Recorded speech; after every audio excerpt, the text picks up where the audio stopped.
Всем привет! Сегодняшнее наше видео посвящено Центральному музею военно-воздушных сил.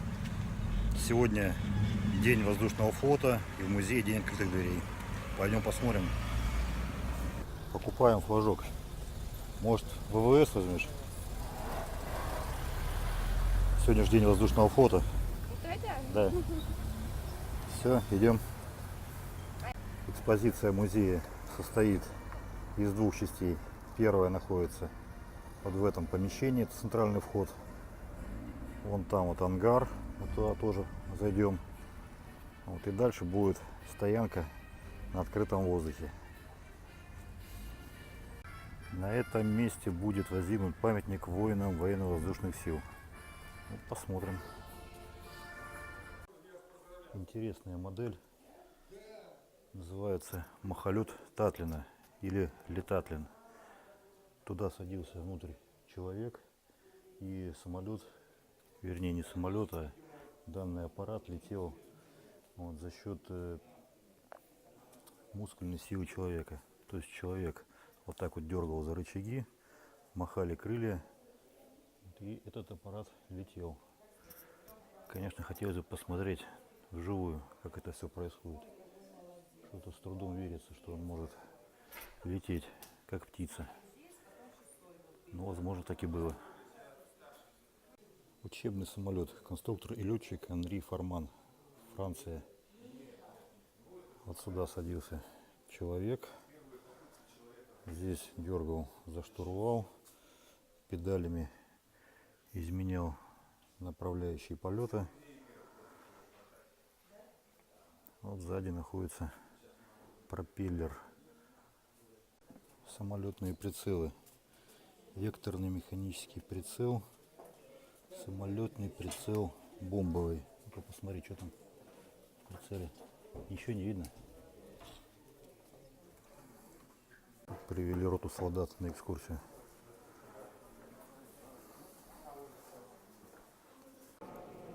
Самолет Ла-7, знаменитый самолет Кожедуба. Вот там нарисованы звездочки. Это сколько сбито самолетов в годы Отечественной войны. А в Одессе сам Иван Никитич Кожедуб собственной персоной. Самолет По-2. Во время войны было очень много авиационных пайков, вооруженных этими самолетами. Они находили свое применение как учебные, санитарные, связные, транспортные, ночные, легкие бомбардировщики. Вот даже был один женский полк летчиц, которые воевали на этом самолете. Подлинная полетная карта советского летчика от апреля 1945 года. Вот линия фронта, а до Берлина осталось совсем немножко. Макет летчика в форме образца 1936 года. Кожаный плащ, сапоги, летный планшет, пилотка, а рядом истребитель И-15, на котором летал летчик-испытатель Чкалов. Бронированный штурмовик Ил-10 1944 года выпуска. А здесь подарочки, которые он бросал на врагов. Бюсты советских полководцев. Конев, Жуков, Рокоссовский. А здесь картина знаменитого штурма Рейхстага, финал Великой Отечественной войны. А сейчас мы проходим на открытую площадку музея, где представлено очень большое количество самолетов и вертолетов. За нашей спиной чудо советской авиационной техники, большой тяжелый вертолет Ми-12, который можно назвать самолетом-вертолетом. Но в России, как известно, любят все большое. Кстати, загадка. Есть царь-колокол, царь-пушка и вот большой вертолет-самолет. Что их все объединяет? Большое. Ну, царь-колокол, он что, лежит поломанный, не звенит. Царь-пушка стоит и не стреляет. А вертолет большой стоит и не летает. В серийное производство он не пошел и в настоящее время не используется. Очень жаль. А там большая очередь, чтобы зайти внутрь. Пойдем постоим? Давай. Пойдем. А вот там были, нет? Ну, мы там заходили как-то, но в самой кабине не были. Пойдем посмотрим, может в этот раз получится. В очереди стоим уже полчаса. Ну, еще, наверное, примерно столько же. Но мы настойчивые, достоим. Не прошло и часа, как наша очередь практически подошла. Стоим у самого входа в этот огромный чудо-самолет-вертолет.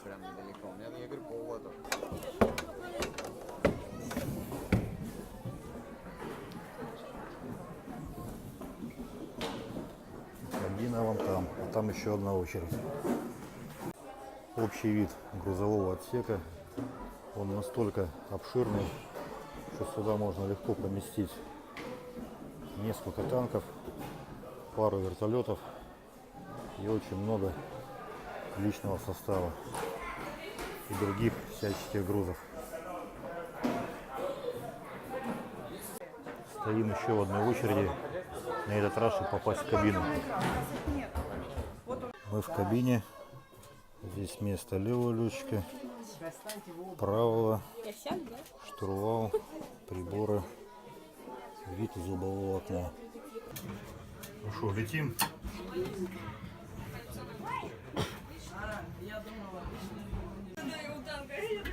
Здесь еще есть второй этаж. Поднимемся. Здравствуйте. Здравствуйте. Ну, здесь тоже фотосессия. Находимся на втором этаже. Здесь место штурмана, а здесь радиста. Место штурмана. Здесь можно разложить карту. Здесь находится локатор или прицел. Что это? Радар. Для обнаружения других бортов. Для обнаружения других бортов, чтобы не столкнуться. Можно посмотреть наверх. Так, в принципе, обзор нормальный. Так, что там у нас за люком?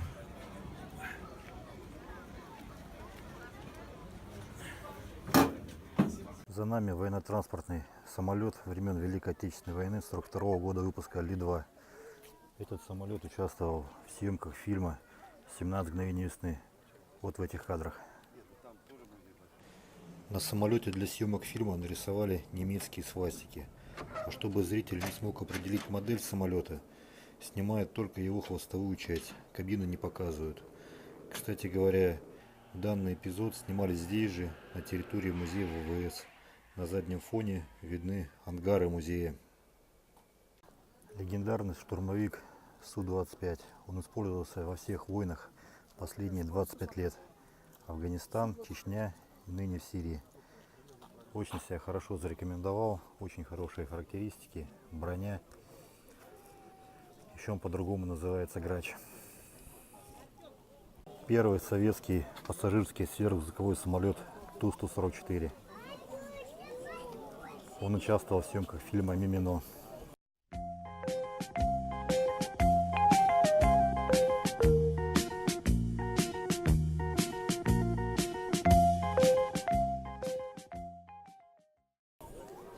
Здесь такая очередь, что стоять не меньше 2 часов. Поэтому пройдем мимо. Самолет Ту-114. Чтобы в него попасть, здесь также очередь. И в него крылом упирается Ил-76. Военно-транспортный самолет. Основная рабочая единица в настоящее время военно-транспортной авиации. Его бы кто еще покрасил, было бы вообще хорошо. Дальний стратегический бомбардировщик Ту-95. Очень большой и мощный самолет. Чтобы попасть в кабину экипажа, также очередь. Смотрим, что это за оранжевый шар. Черный ящик, что ли? Да. Flight Recorder. Черный ящик, так называемый. Имеет оранжевый цвет. Для того, чтобы его можно было легко обнаружить в случае, если самолет, не дай бог, упадет и разобьется. МиГ-23, многоцелевой истребитель. Здесь самая маленькая очередь, поэтому посмотрим.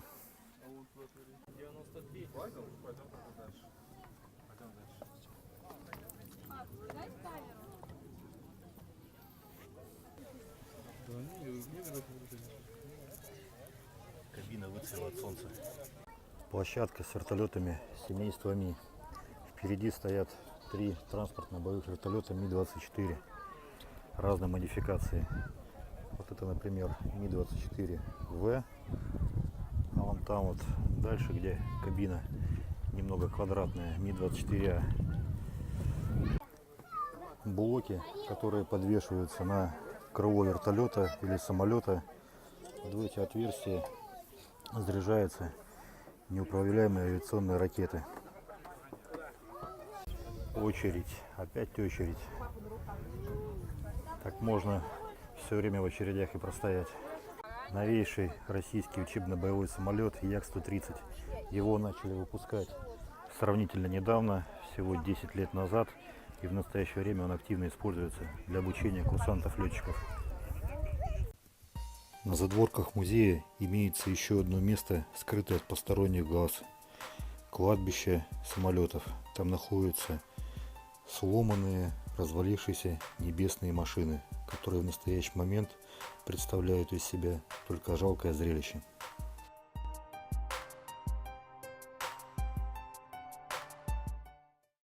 За нами фотография встречи Валерия Чкалова после беспересадочного полета из Москвы в Ванкувер через Северный полюс в 1973 году. Вот на этом самолете Ан-25 он совершил данный легендарный полет. Як-38, корабельный штурмовик вертикального взлета и посадки. Взлетает с палубы корабля вертикально. Дальше продолжает полет, как обычный самолет. Экипаж, 1 летчик.